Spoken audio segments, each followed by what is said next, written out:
The Death and Burial of Jesus, a documentary narrative. Introduction.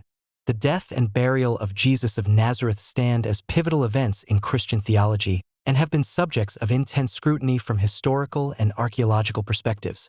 This documentary narrative aims to synthesize the biblical accounts with insights gleaned from historical records and archaeological discoveries, providing a comprehensive understanding of these foundational moments. By examining the narratives presented in the Gospels alongside external evidence, we can explore the multifaceted layers of this profound historical and religious event. The Crucifixion. The crucifixion of Jesus is a central event in the New Testament, detailed across all 4 canonical Gospels. According to these accounts, Jesus was arrested, tried before the Sanhedrin, and subsequently condemned by Pontius Pilate to be scourged and crucified by the Romans. This form of capital punishment, common in the Roman Empire, involved nailing the condemned to a wooden cross, where they would suffer a prolonged and agonizing death. The Gospels provide specific details regarding the crucifixion. Jesus was stripped of his clothing, offered a drink of vinegar mixed with myrrh or gall, and crucified between 2 thieves at a place called Calvary or Golgotha. Mark's Gospel states that he was crucified at the 3rd hour, around 9 a.m., and died by the 9th hour, around 3 p.m.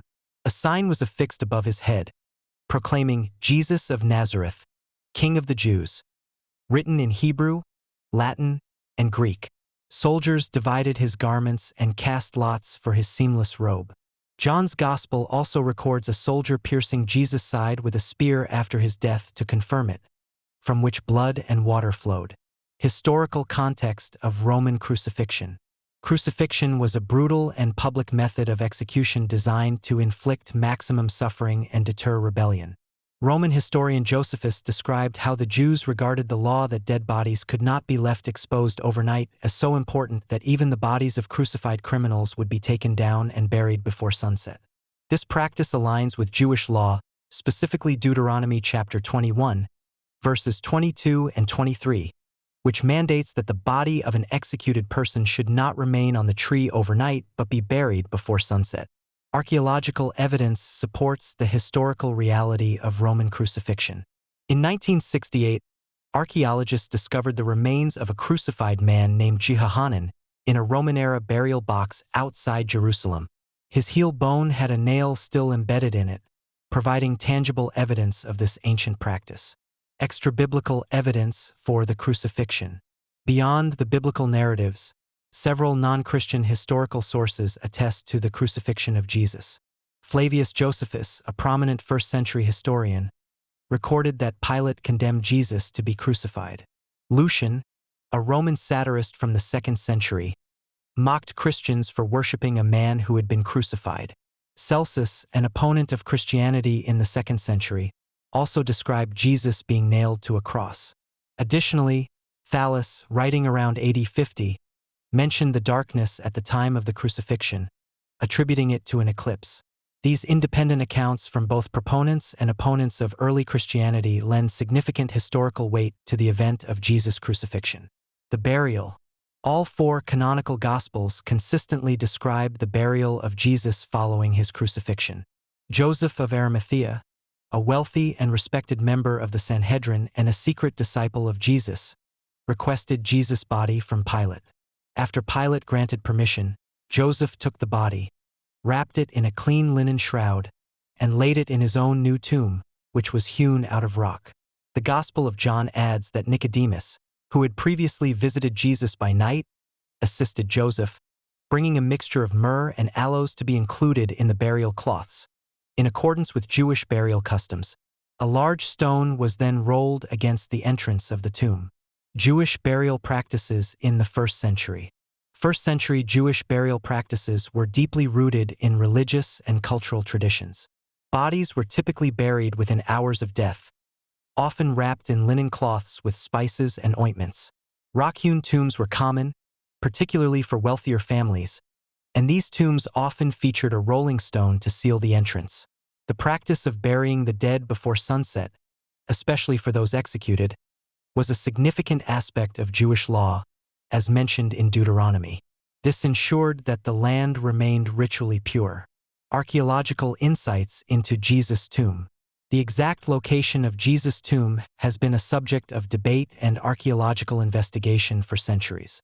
The two primary sites proposed are the Church of the Holy Sepulchre and the Garden Tomb, both in Jerusalem. Church of the Holy Sepulchre.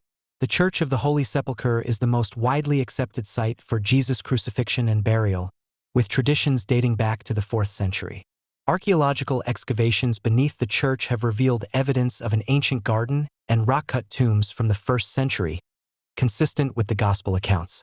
Recent excavations have further uncovered evidence of a quarry that was later converted into a garden and then a burial site, aligning with the biblical description of Jesus' tomb being in a garden near the place of crucifixion. The tomb itself is enclosed by a 19th-century shrine called the Aedicule, and within the church are the last 4 stations of the Via Dolorosa. The Garden Tomb. The Garden Tomb, located north of the Damascus Gate in Jerusalem, is another proposed site for Jesus' burial, popularized in the 19th century by Protestants. While it offers a more serene and visually evocative setting that many find appealing, scholarly consensus generally holds that there is no historical or archaeological evidence to support its claim as the actual tomb of Jesus. The tomb itself dates to the Iron Age, predating Jesus' time by several centuries, and the surrounding area lacks the necessary archaeological context to support the biblical narrative. Historicity of the death and burial. The historicity of Jesus' death by crucifixion is almost universally accepted by scholars, based on both biblical and extra-biblical sources. The Roman practice of crucifixion, the political climate of 1st-century Judea, and the independent testimonies of various ancient writers corroborate the core event of Jesus' execution. The burial of Jesus, as described in the Gospels, also finds support in historical and archaeological contexts. Roman law, while often allowing bodies of crucified criminals to be left to decay, also permitted their burial if requested and granted, especially in regions with strong local customs like Judea. The Jewish custom of prompt burial before sunset, even for executed individuals, would have provided a strong impetus for Joseph of Arimathea's actions. The discovery of Jehohanan's remains further demonstrates that crucified individuals were indeed sometimes buried. While debates continue regarding the precise location of the tomb and certain minute details, the overarching narrative of Jesus' death and burial is consistent with the historical and archaeological understanding of the period. The detailed accounts in the Gospels, combined with external corroboration, provide a robust framework for understanding these events as historical occurrences.